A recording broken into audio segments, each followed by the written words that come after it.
Good morning, student. Here we are going to discuss the chapter number 14, statistics. In this chapter, we are going to represent the data, the information that we have collected. We are going to represent this data in a picture form. That how can we describe any information in a picture form? We know that one picture can represent the 1000 words. Now we are going to represent this data in a graphically form. So let me go for it. The graphical representation of data. We know that the representation of data by tables has already been discussed. Now let us turn our attention to another representation of data, that is the graphical representation. It is well said that one picture is better than 1,000 words. Usually comparison among the individual items are best shown by mean of graphs. The representation then becomes easier to understand than the actual data. We shall study the following graphical representing in the section. So we know that कि हमें पता है कि कोई भी data है उस हिसाब से वो थोड़ा सा बोरिंग हो जाता है, लेकिन अगर ये जो डेटा है उसे हम ग्राफिकली पिक्चर के हिसाब से किसी को हम अगर समझाना चाहिए तो वो जो है इजी हो जाता है. तो यहाँ पे हम जो है डेटा को किस तरह से ग्राफिकली उसे हम ड्रॉ कर सकते हैं वो यहाँ पे देखेंगे. तो हम यहाँ पे तीन तरह के ग्राफ के हिसाब से हम यहाँ पे जो डेटा है उसे हम ड्रॉ करेंगे. तो कि पहला है बार ग्राफ. तीन यहाँ पे मेथड है कि जिस तरह से हम उसे डेटा को है वो ग्राफिकली ड्रॉ कर सकते हैं. तो कि पहला है ए है उसका पहला है बार ग्राफ. दूसरा है histogram of uniform width and of varying widths. तो यहाँ पे जो है बार ग्राफ है कि यूनिफॉर्म विड्स और वेराइंग विड्स है उसका हिस्टोग्राम है वो यहाँ पे दौड़ेंगे. और तीसरा है तो कि फ्रीक्वेंसी पॉलीगॉन. तो ये तीन तरह के ग्राफ है, उस हिसाब से हम डेटा को रिप्रेजेंट करने वाले हैं. तो first let we go for first that is first one is bar graph. तो बार ग्राफ किस तरह से ड्रॉ करते हैं. यहाँ पे जो बार ग्राफ है वो हम अनग्रुप्ड फ्रीक्वेंसी डेटा, जो रो डेटा में दिया गया होता है अनग्रुप्ड फ्रीक्वेंसी डिस्ट्रीब्यूशन जो है उसके लिए हम ये जो बार ग्राफ है वो ड्रॉ करेंगे. तो बार ग्राफ किस तरह से ड्रॉ करते हैं उसके लिए हम एक एग्जांपल लेते हैं. Example number 5. In a particular section of class 9th 14 students were asked about the months of their birth and the following graph was prepared for the data so obtained. तो यहाँ पे हमारे पास जो 40 स्टूडेंट है उनके birth कि चलो भाई 1 जनवरी है तो उसमें कितने बच्चे के बर्थडे आते हैं. फिर फेब्रुआरी, तो फेब्रुआरी में कितने कितने बच्चों के बर्थडे है. तो इस तरह से हमने एक ग्राफ बनाया अलग अलग हिसाब से. तो अगर यहाँ पे जो नॉन वेरिएबल है, जहाँ यहाँ पे नॉन वेरिएबल होगा उसे हम हमें पता है कि ग्राफ किस तरह से ड्रॉ कर सकते हैं. हमारे पास आपने कई बार देखा है कि ग्राफ इस तरह क्या ग्राफ होता है कि हॉरिजॉन्टल और वर्टिकल लाइन होती है. इस तरह का ग्राफ आपने देखा है. तो ये जो ग्राफ होता है उसमें वर्टिकल और हॉरिजॉन्टल लाइन दी गई होती है. तो यहाँ पे ये जो लाइन दी गई है उसका पता है कि एक्स स्क्वेयर का, तो यहाँ जो इतना माप है वो 1 सेंटीमीटर होता है. कितना? 1 सेंटीमीटर होता है. लेंथ और उसकी विड्थ जो होती है दोनों ही कितना, तो 1 सेंटीमीटर होता है. तो यहाँ पे हमने पता है कि जो यहाँ पे ये लाइन होती है उससे हम क्या कहते हैं, एक्स एक्सिस. हमें उसे क्या कहते हैं, एक्स एक्सिस. और जो यहाँ पे ये जो लाइन होती है उसे हम क्या कहते हैं, वाई एक्सिस. तो ये जो दोनों है एक्स और वाई एक्सिस है. तो ये जो हमें पता है कि यहाँ पे जो नंबर दिए गए होते कि 1 नंबर, 2 नंबर, यहाँ पे 3 नंबर, 4, इस तरह की जो लाइन है ग्राफ है हमें ड्रॉ करना आता है. तब ये जो डेटा है उसे हम इस ग्राफ में ड्रॉ करेंगे. तो यहाँ पे हमने जो 40 स्टूडेंट है उनका जो मंथ है कि किस मंथ में उनका बर्थडे आता है, तो उस हिसाब से हमने ये जो ग्राफ यहाँ पे मिला है कि जनवरी में आप देख सकते हैं, जनवरी में ऐसे 3 बच्चे हैं कि जिसका जनवरी में बर्थडे आता है, और फरवरी में बर्थ डेट जिसकी फरवरी में, वो ग्राफ के हिसाब से आप देख सकते हैं कि आपने जो यहाँ पे वाई एक्सिस पे नंबर ऑफ स्टूडेंट दी गई है और x axis per month of birth दिया गया है। जो नॉन वेरिएबल है वो सारे के सारे हम क्या रखेंगे, तो क्या यहाँ पे एक्स एक्सिस पे जो बदल नहीं सकते उसे एक्स एक्सिस पे रखेंगे, और जो वेराइज होते हैं उन्हें हम वाई एक्सिस पे रखेंगे। तो यहाँ पे देखो नंबर है वो वेराइज होते हैं, क्योंकि पहले मंथ में 2 हो सकते हैं, दूसरे मंथ में 3 हो सकते हैं, तो नंबर ऑफ स्टूडेंट है वो कहाँ पे रखेंगे, तो कि वो वाई एक्सिस पे रखेंगे, और जो मंथ है उसे हम कहाँ पे, तो कि एक्स एक्सिस पे रखेंगे। तो जनवरी में कितने 3 बच्चे, फरवरी में तो के 4 बच्चे, मार्च में 2, अप्रैल में भी 2, मई में तो क्या 5। तो इस तरह का ग्राफ पूरा का पूरा ग्राफ मिलता है यहाँ पे। तो अब इजीली अगर आपको पूछा जाए कि चलो भाई अक्टूबर में कितने बच्चों का बर्थडे आता है, तो आप डायरेक्टली ग्राफ में देखेंगे तो आपको पता है कि कितने, तो कि 4 बच्चे ऐसे हैं कि जिसका बर्थडे है वो अक्टूबर में आता है। तो अब यहाँ पे अगर कुछ ऐसे क्वेश्चन पूछे गए इस ग्राफ के हिसाब से, तो आपको उसके आंसर मिल जाएंगे। ऑब्जर्व द बार ग्राफ, जो इस तरह का ग्राफ उसे बार ग्राफ कहते हैं। जो अनग्रुप फ्रीक्वेंसी डिस्ट्रीब्यूशन के लिए इस तरह के जो ग्राफ हम ड्रॉ करेंगे उसे किस तरह का, तो उसे बार ग्राफ हम कहेंगे। Observe the bar graph given above and answer the following question, how many student are born in the month of November. तो नवंबर में देखो, तो यहाँ पे नवंबर में कितने हैं, तो क्या 4 बच्चे ऐसे हैं कि जिसके बर्थ है वो नवंबर में है। और दूसरा कि in which month were the maximum number of student born, कि ज़्यादा से ज़्यादा किस मंथ में, तो कि हमें पता है अगस्त में। अगस्त में कितने 6 बच्चे ऐसे हैं कि जिसका ज़्यादा से ज़्यादा के 6 बच्चों का जन्म है, वो बर्थडे है जो वो क्या अगस्त में आता है। तो इस तरह का बार ग्राफ में इजीली आप इस ग्राफ देख के इजीली आप उसके आंसर दे सकते हो। वो ढूंढना, अब जो हमें डेटा दिया गया उसमें से आपको फाइंड नहीं करना पड़ता, लेकिन आप डायरेक्टली ग्राफ देख के डायरेक्टली आप पता लगा सकते हैं कि क्या नंबर दिया गया। तो जो ये पिक्चर है वो इजी होता है।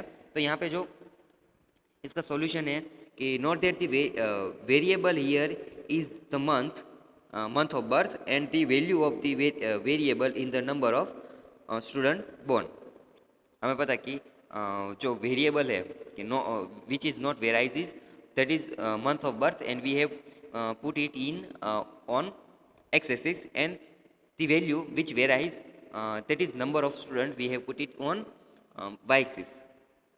So the answer of given example 4 students were born in the month of November. तो कि 4 ऐसे जो स्टूडेंट है जो नवंबर में उसका जन्म आता है, उसका बर्थडे है। The maximum number of student were born in the month of August. तो इस तरह से आप इजीली ग्राफ को देख के इजीली आप उसे आंसर दे सकते हैं। तो इस तरह का जो ग्राफ हमने देखा वो इस ग्राफ को हम बार ग्राफ कहते हैं। कौन सा ग्राफ, बार ग्राफ। और once again remember that we describe the ungrouped frequency distribution data in bar graph. Okay, जो अनग्रुप फ्रीक्वेंसी रॉ डेटा होता है ना, रॉ डेटा को हम किस में, तो के बार ग्राफ में ड्रॉ करके उसे दिखा सकते हैं। Example number 6, a family with a monthly income of ₹2000 had plan the following expenditure per month under various heads. तो जो एक फैमिली है उसकी मंथली इनकम कितनी है, तो कि 20,000 है। तो 20,000 में से वो अपनी जो एक्सपेंडिचर है, ये भी चलो क्लॉथ के हिसाब से, स्कूल के हिसाब से, फिर तो के फूड के हिसाब से कि मंथ में किस में कितना खर्चा होगा, तो उस हिसाब से उसने उस फैमिली ने पूरा एक टेबल रखा है हेड्स। तो कि ग्रोसरी घर में जो सामान आता है, तो कि वो ग्रोसरी है उसमें कितने हज़ार जो यहाँ पे एक्सपेंडिचर लिखा है, तो कि 4,000। ग्रोसरीज में कितना है, तो कि 4,000 रुपये का खर्च होता है। रेंट, जो घर का रेंट होता है उसमें तो कि 5,000। एजुकेशन ऑफ चिल्ड्रन के बच्चों की चिल्ड्रन के बच्चों है तो उनके फ्यूचर एजुकेशन के लिए कितना, तो कि 5,000। मेडिसिन दवाओं के लिए तो कि 2,000। फ्यूल, जो सभी कार और बाइक्स में फ्यूल की जरूरत पड़ती है तो कितना, 2,000। પછી एंटरटेनमेंट एंटरटेनमेट तो आप फिल्म मूवीज़ और कहीं घूमने जाए तो वो सारे एंटरटेनमेंट आ गए, तो 1,000 सॉरी। और मिससेलिनियस मीन्स के जो दूसरा खर्चा मीन्स छुटक जो खर्च होते हैं वो कितने 1000 है। तो इस तरह से सारे का सारा 20,000 जो है वो मंथली इनकम है वो सारा का सारा खर्च हो जाता है। तो इसका बार ग्राफ हमें ड्रॉ करना है। यहाँ पे देखिए कि हेड्स दिए गए हैं वो है, यहाँ पे जो हमें हेड्स दिए गए वो है अनग्रुप डेटा। कैसा है? अनग्रुप डेटा है। तो इस अनग्रुप डेटा को हम यहाँ पे ड्रॉ करेंगे। तो आप पहले देखें कि ये जो यहाँ पे हमें जो हेड्स दिए गए सारे grocery, rent, education, medicine, fuel, entertainment, emission, ये क्या है? तो क्या अनग्रुप्ड डेटा है। कैसा है? Ungrouped data.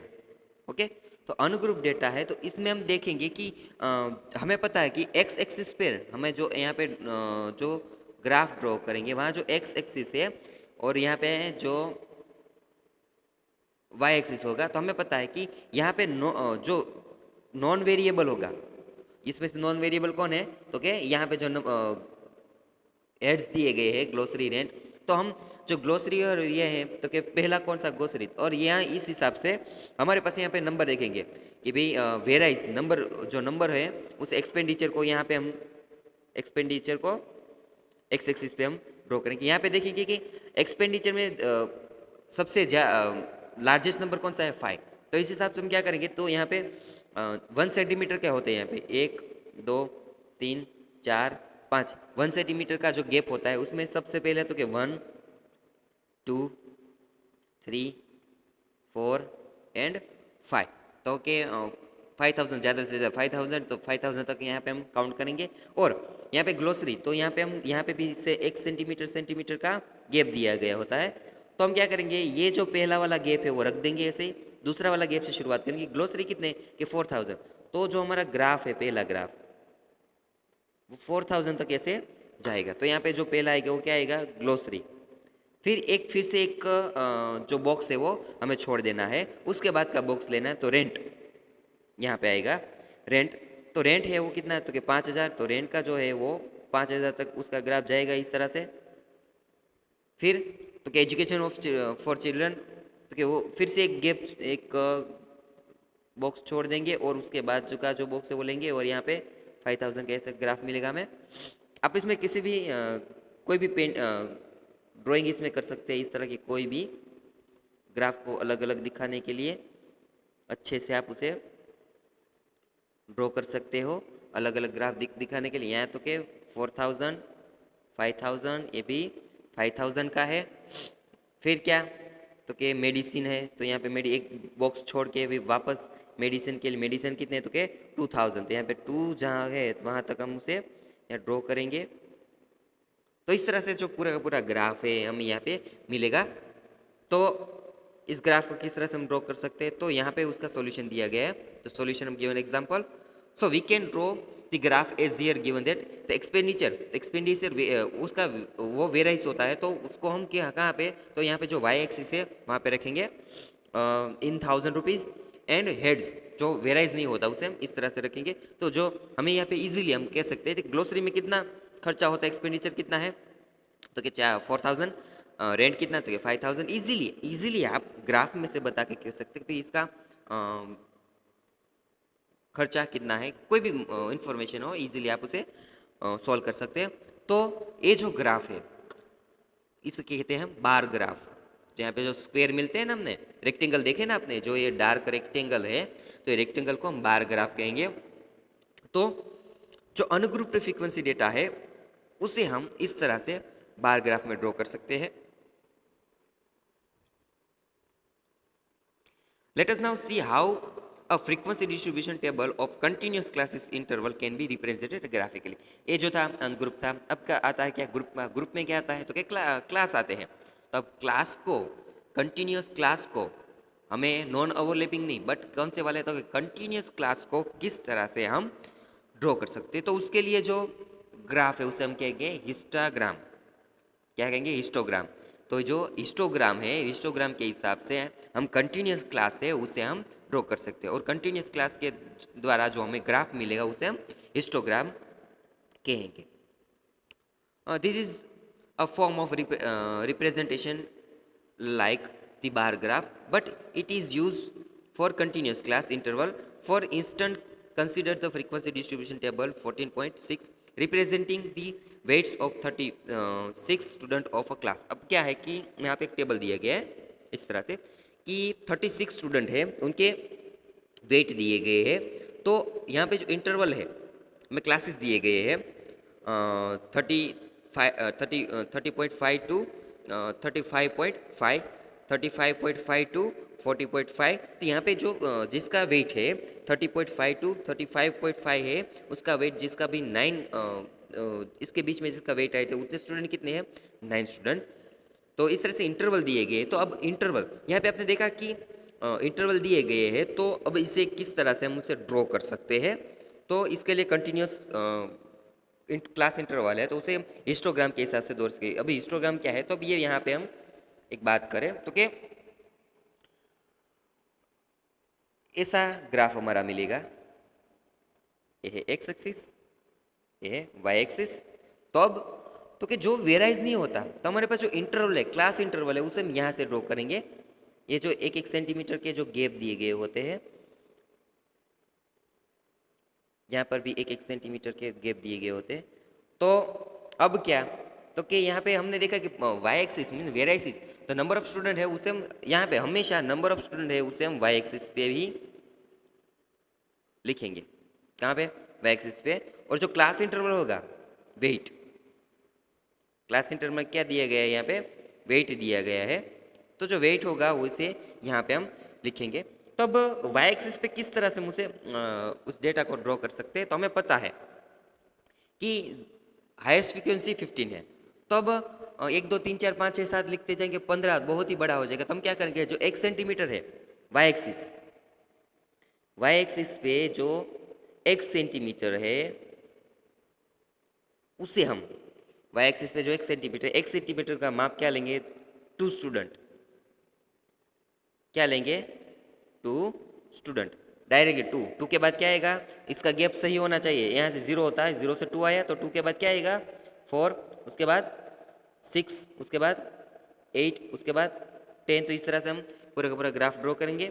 और एक्स एक्सिस पर फिर हम लिखेंगे 1 सेंटीमीटर इक्वल टू क्या माप लिया हमने. तो अब 1 सेंटीमीटर, अब यहाँ पे हमने देखा कि 35 से शुरू होता है, 30 से शुरू होता है. तो अब इतना बड़ा ग्राफ किसना, हम अगर हम 30 शुरू करेंगे तो अगर मानो कि 10 का गैप लेंगे, 10 20 30, तो यहाँ से ग्राफ हमारा शुरू होगा. तो ये आगे का भाग ऐसे ही छूट जाएगा. तो उसको ड्रॉ करने के लिए क्या करेंगे, तो हम इसमें हम एक किंक और ब्रेक रखेंगे.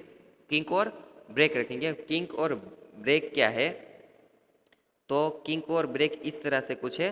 तो कि यहाँ पे जो 0 से लेके यहाँ फर्स्ट सेंटीमीटर है उसे हम ड्रॉ कर देंगे, उसे रफ कर देंगे हम यहाँ पे.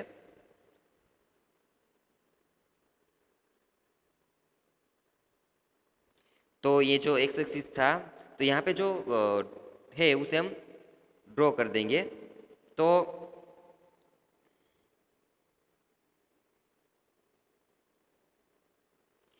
यहाँ पे जो एक्स एक्सिस था, तो उसमें से ए जो पहला भाग है उसे रफ कर देंगे, इरेज कर देंगे. और यहाँ पे एक ऐसा एक जिगजैग ड्रॉ करेंगे, इस तरह का कुछ जिगजैग ड्रॉ किए, इसे किंक कहते हैं.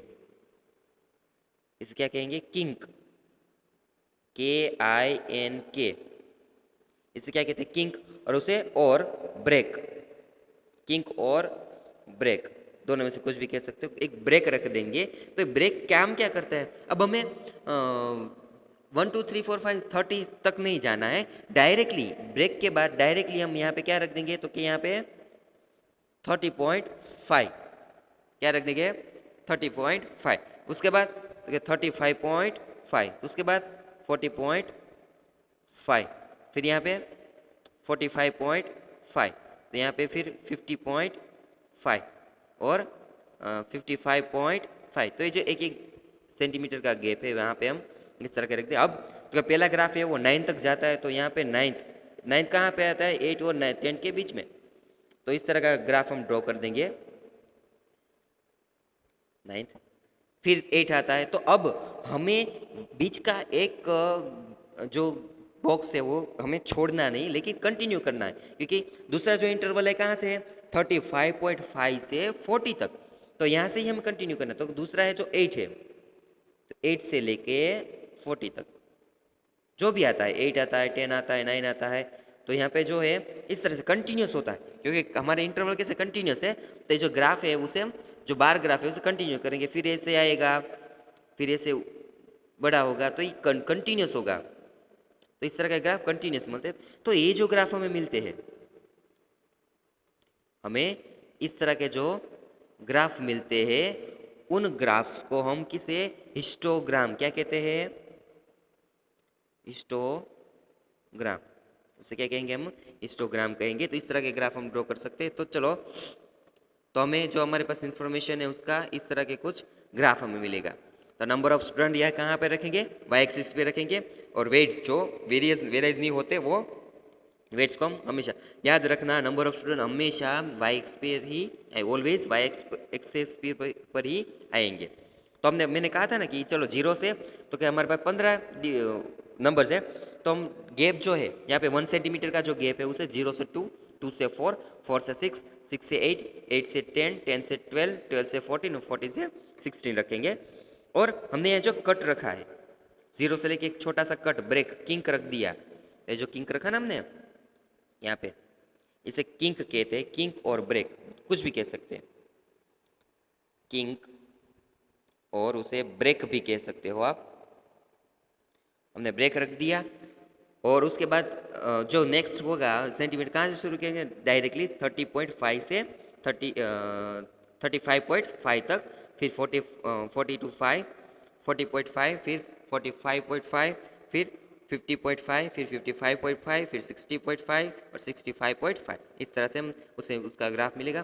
तो 30 से 35 तक 9th जो 8 और 10 के बीच में आता है, फिर तो क्या 35 से 40, तो क्या वो उसका 6 है, तो वो 6 तक उसका ग्राफ ड्रॉ करें। तो इस तरह का जो ग्राफ है, यहाँ पे 9 होगा, यहाँ पे 6 होगा, यहाँ पे 15 होगा, यहाँ पे 3 होगा, यहाँ पे 1 और यहाँ पे 2।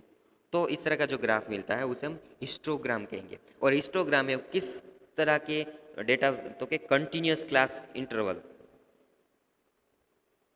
कौन से class, continuous class interval, continuous class interval होते, क्लास और इंटरवल होते हैं, उनके लिए ये जो है हिस्टोग्राम हम ड्रॉ कर सकते हैं। नाउ नेक्स्ट, तो this is called a histogram, इसे क्या कह सकते हैं हम, हिस्टोग्राम उसे कह सकते हैं। Now example number 7, a teacher wanted to analyze the performance of two section of student in a mathematics test of 100 marks. Looking at their performance, she found that a few students got under 20 marks and few got 70 marks or above. So she decided to group them into interval of varying sizes as follow 0 to 20, 20 to 30, 30 और यहाँ के 10-10 का gap रखे। पहला जो है, पहला वाला जो इंटरवल है वो 20 का है, बाकी के जो है 10-10 के है, वो लास्ट वाला जो है 30 मार्क्स का है। 7 to 100, 7 to 100 है, 17 to 100 है, तो कितना हो जाएगा, 30 मार्क्स का है। तो then she formed a following table, तो यहाँ पे उसने इस तरह का कुछ टेबल बनाए, marks 0 to 20, 20 to 30, 30 to 40, 40 to, अब आपने देखा ना पहला जो इंटरवल है उसकी क्लास लेंथ कितनी है, क्लास लेंथ किस तरह से फाइंड कर सकते हैं आपको पता है, upper limit minus lower limit. तो इसकी क्लास लेंथ कितनी आई, 20, इसकी क्लास लेंथ कितनी आएगी, 10, इसकी तो सारी की सारी 10 है, लेकिन जो लास्ट है 70 to 100 वो कितनी है, 30 है। तो इस हिसाब से हम अगर इसका हिस्टोग्राम, एक कंटिन्यूस क्लास है तो इसका क्या मिलेगा हमें, हिस्टोग्राम। तो हिस्टोग्राम ड्रॉ करने जाए तो किस तरह से, इस तरह का उसका हिस्टोग्राम मिलेगा हमें, ये नंबर ऑफ स्टूडेंट और नीचे क्लास इंटरवल रखेंगे। यहाँ पे 0 से होता है तो हमें बीच में उसका गैप नहीं रखना, और जो सेंटीमीटर है वो सभी सही रहना चाहिए। 0 से 10 लेना है तो 10 से 20, 20, 20 to 30, 30 to 40, 40 to 50, 50 to 60, 60 to 70, 70 to 80, 80 to 90, 90 to 100। Directly 0 to 20 और 20 to 30 नहीं ले सकते। सारे यहाँ पे जो बीच के गैप जो दिए गए होते हैं वो हमें सही रखने हैं। यहाँ पे जो बीच के जो गैप है, ये जो गैप होते हैं वो सारे के सारे गैप है वो हमें ड्रॉ सही से करने होते हैं। ये जो गैप होते हैं वो सारे के सही से करने होते हैं। तो यहाँ पे 2 हो गया और इस हिसाब से नंबर ऑफ स्टूडेंट है, हम 2 का गैप लेंगे। 1 सेंटीमीटर वाई एक्सिस पर 1 सेंटीमीटर 2 लेंगे, 4 6 8 इस तरह से हमें पूरा पूरा ग्राफ यहाँ पे मिलेगा। तो अब करना क्या है, तो क्या ड्रॉ करना है, तो 0 से 20 आप ग्राफ खुद से ड्रॉ कर सकते हैं। तो क्या पहला इंटरवल है 0 से 20, तो यहाँ पे जो 0 से 20 है तो उसका जो ग्राफ है वो यहाँ तक 7 तक है, तो 0 से 20 का ग्राफ यहाँ पे ड्रॉ करेंगे। फिर तो के 20 to 30 वो कितना है, तो 10 है, 10 नंबर ऑफ स्टूडेंट, तो यहाँ पे इस तरह का उसका ग्राफ मिलेगा। यहाँ पे उसके बाद ये है 30 to 40, फिर उसके बाद तो कि यहाँ पे 20 का ऐसा ग्राफ मिलेगा और यहाँ पे 50 to 60 का, यहाँ पे 60 to 70 का और यहाँ पे 70 to 80 100 का। आपने एक बात देखी, ये सारे के सारे रेक्टेंगल है वो यहाँ पे प्रोपोर्शनल होते हैं कि नंबर ऑफ स्टूडेंट और मार्क्स प्रोपोर्शनल होते हैं। तो जो हमें पहला वाला इंटरवल है 0 से 20, उसमें सिर्फ 7 स्टूडेंट हैं कि जिनके मार्क्स 0 से 20 है। अब ये तो फेयर नहीं हुआ ना, क्योंकि 0 से 20 मार्क्स जो 7 स्टूडेंट है वो 0 से 10 मार्क्स वाले भी हो सकते हैं। 0 से 10 मार्क्स वाले होते हैं, 0 से 10 मार्क्स के अंदर 7 स्टूडेंट आते हैं, तो 10 से 20 का क्या, दो तो ऐसे हमने ड्रॉ कर दिया ना, उसका तो 7 स्टूडेंट आ गए हैं, तो ये अनफेयर है। तो इसकी जो विथ है, ये जो ग्राफ है उसकी विथ है वो सिर्फ कुछ अनफेयर लगती है। तो इसके जो रेक्टेंगल है उसकी जो विथ है हमें जो उसकी चौड़ाई है उसे हमें कम करनी पड़ेगी। तो ये जो इस तरह का जो डेटा होता है वो अनफेयर होता है, उसे हम फेयर में कन्वर्ट करके, यहाँ पर भी देखो कि ऐसे 8 स्टूडेंट है जिसके मार्क्स 70 to 100 तक है, लेकिन किसी के मानो कि 8 के स्टूडेंट है वो 90 से 100 तक है, तो इस 17 से 19 का क्या, उसका तो हमने ऐसे ही ग्राफ मिल गया ना। हमें यहाँ तो 0 के हिसाब से क्या होना चाहिए, मीन्स इसका एवरेज नहीं है। तो इसकी एवरेज निकालने के लिए हमें फिर से इसको ड्रॉ करना पड़ेगा। उसके लिए हमें इसकी जो रेक्टेंगल का जो विड्थ है वो फाइंड करना पड़ेगा। तो किस तरह से फाइंड कर सकते हैं, carefully examine this graphical representation. Do you think that it correctly represent the data? No. The graph is giving us misleading picture. As we have mentioned earlier, the areas of rectangle are proportional to the frequencies in histogram. Earlier, this problem did not arise because the width of the rectangle are very equal. क्योंकि जो width होती है वो सारी equal होती है, लेकिन यहाँ पे जो हमने रेक्टेंगल जो मिला है इंटरवल के रेक्टेंगल वो बहुत ही ज़्यादा है।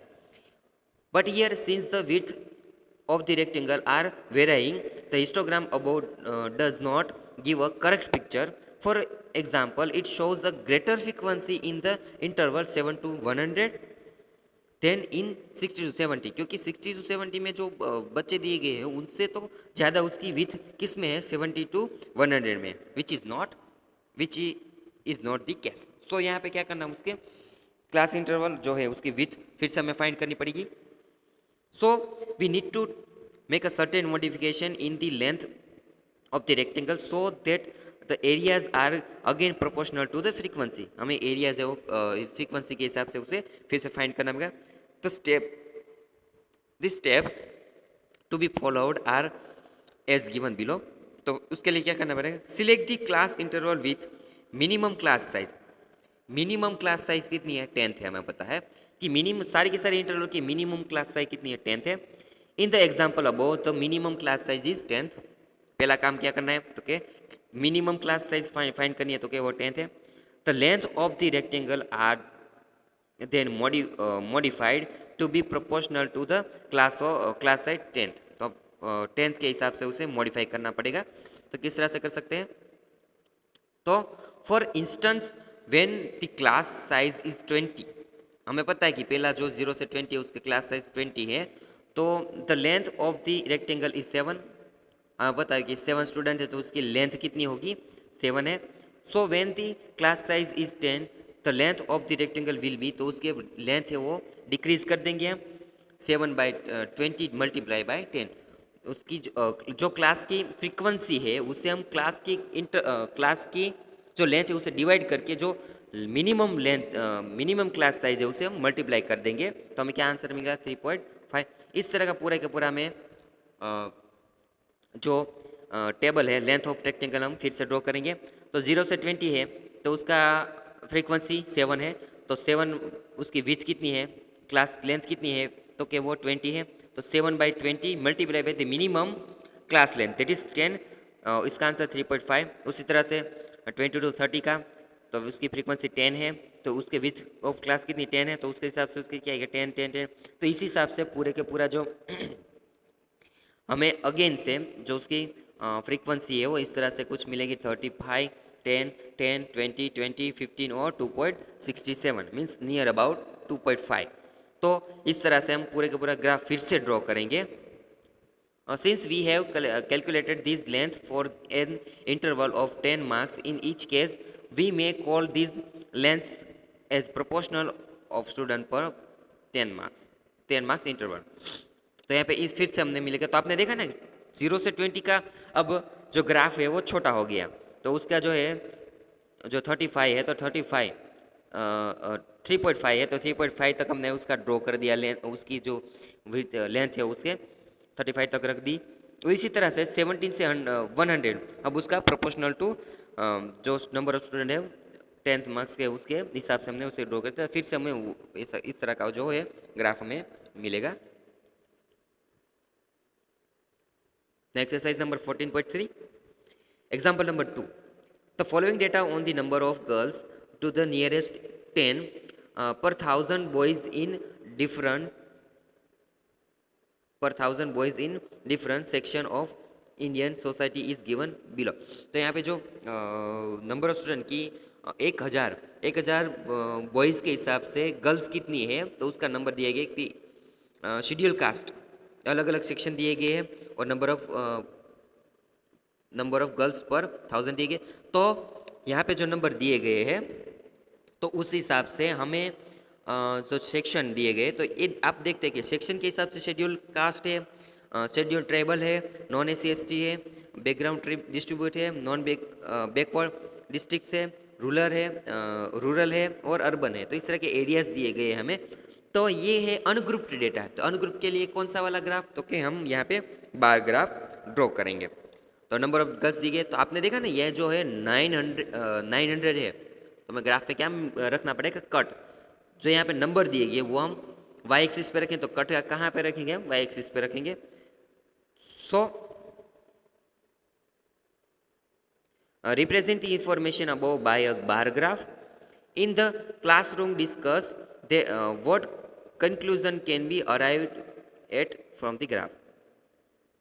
The solution by representing section on x axis, जो सेक्शन है उसे हम ऑन एक्स क्योंकि एक्स एक्सिस पर जो नॉन वेरिएबल होते हैं उसे हम रखेंगे, तो यहाँ पे जो सेक्शन दिए गए वो नॉन वेरिएबल है तो उसे हम एक्स एक्सिस पर रखेंगे. And the number of girls per 1000 boys on Y axis.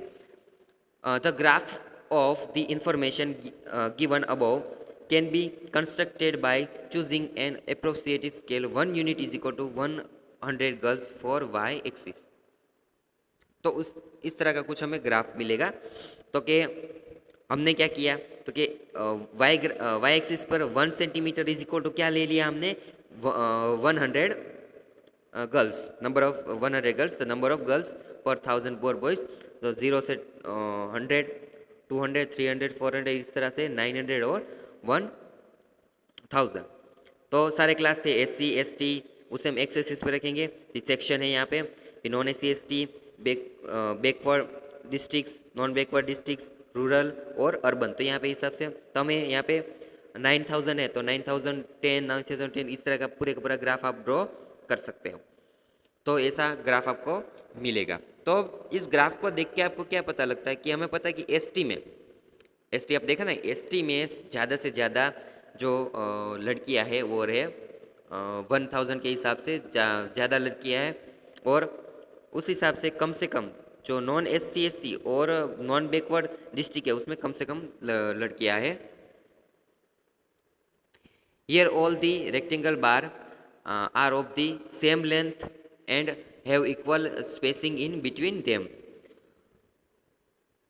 तो उसका दूसरा आंसर था it can be observe that maximum number of girls per 1000 boys is that is 970 is for ST and the minimum number of girls per 1000 boys that is 910 is for urban.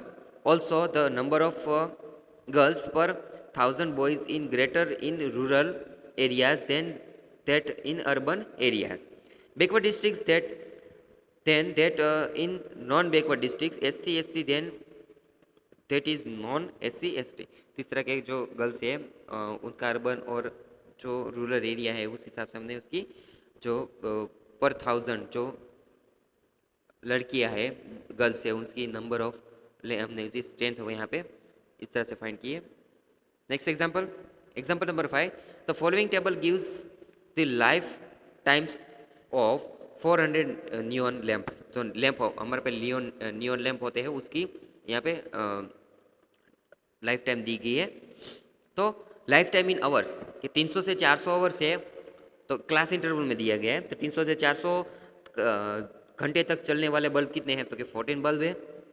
400 से 500 तक चलने कलाक चलने वालों bulb कितने हैं 56 है। तो इस तरह के 400 बल्ब का पूरा डिस्ट्रीब्यूशन दिया गया है। तो यहाँ पे क्लास इंटरवल दिए गए तो कौन सा ग्राफ यहाँ पे ड्रॉ करेंगे तो के हिस्टोग्राम। तो क्लास इंटरवल को एक्स एक्सिस पर और नंबर ऑफ लैंप को वाई एक्सिस पर रखेंगे। तो हम यहाँ पे 10 का इंटरवल ड्रॉ कर सकते हैं। Represent the given information with the help of histogram. How many lamps have a lifetime of more than 700 hours? आप इसमें डायरेक्टली कह सकते हैं 700 से ज़्यादा मीन्स क्या होता है 700 से ज़्यादा। तो यहाँ पे 700 से 800, 800 से 900, 900 की तीनों की जो फ्रीक्वेंसी उसका सम लेंगे मीन्स 74 प्लस 62 प्लस 48 मीन्स 114 कुछ आएगा इस तरह से। तो solution by taking lifetime in hours on neon lamp on x-axis and the number of lamps on y-axis, the histogram of the given information can be drawn as follow. Number of lamps वो यहाँ पे 10, 20, 30, 40 इस तरह से 100 के 100 दिए गए हैं। यहाँ पे हमने देखा ना कि 300 से हमें क्लास इंटरवल ड्रॉ करना है तो हमने ब्रेकिंग रख देंगे और ब्रेक रख देंगे। उसके बाद जो 1 सेंटीमीटर का गैप है वहाँ पे तो कि 300 से 400, 400 से 500, 500 से 600 और इस तरह से 1000 का ड्रॉ करेंगे। लाइफ टाइम वो एक्स एक्सिस पर और जो नंबर ऑफ लैंप है हमने पता है number of student number of lamp कुछ भी होगा मार्क्स हो गए वो कहाँ पे हम रखेंगे वो उसको हम वाई एक्सिस पर ही रखेंगे। तो इस तरह से हमको मिलेगा। Here 1 unit on y-axis represent 10 lamps. हमने देखा ना कि 1 unit on y-axis represent 10 lamps. It can be concluded that the number of neon lamps having their lifetime more than 700 is the sum of the number of neon lamps having their lifetime as 700 to 800, 800 to 900 and 900 to 1000. Therefore, the number of neon lamps having their lifetime more than 7 hours is 184. That is 74 plus 62 plus 48 is equal to 184. तो इस तरह के सारे जो example आप solve कर सकते हैं इजीली। आप उसके ग्राफ ड्रॉ कर सकते हैं। हिस्टोग्राम और जो बार ग्राफ है वो ड्रॉ कर लेंगे। अनग्रुप डेटा है तो उसके लिए आप बार ग्राफ ड्रॉ करेंगे और जो ग्रुप्ड डेटा है जो क्लास इंटरवल दिए गए होंगे तो उसको इस तरह से आप हिस्टोग्राम में ड्रॉ कर सकते हैं। अगर हिस्टोग्राम में जो फ्रीक्वेंसी क्लास इंटरवल के हिसाब से प्रोपोर्शनल नहीं होता है तो उसको आपने जब हमने मेथड की ना उस तरह की मेथड से उसकी लेंथ उसकी करनी पड़ेगी। लेकिन यहाँ पे ऐसे कुछ जो एग्जाम्पल नंबर 8 और 9 थे वही करना है। तो एक्सरसाइज 14.3 में एग्जाम्पल इस तरह के कुछ एग्जाम्पल है जो है एग्जाम्पल नंबर 1, एग्जाम्पल नंबर 3 और एग्जाम्पल 4 जो इजीली आप इस तरह से ड्रॉ कर सकते हो। तो आप खुद से ड्रॉ करें। अगर इसमें ग्राफ में ड्रॉ करने के लिए कुछ भी आपको डाउट लगे तो आप मुझे पूछ सकते हो।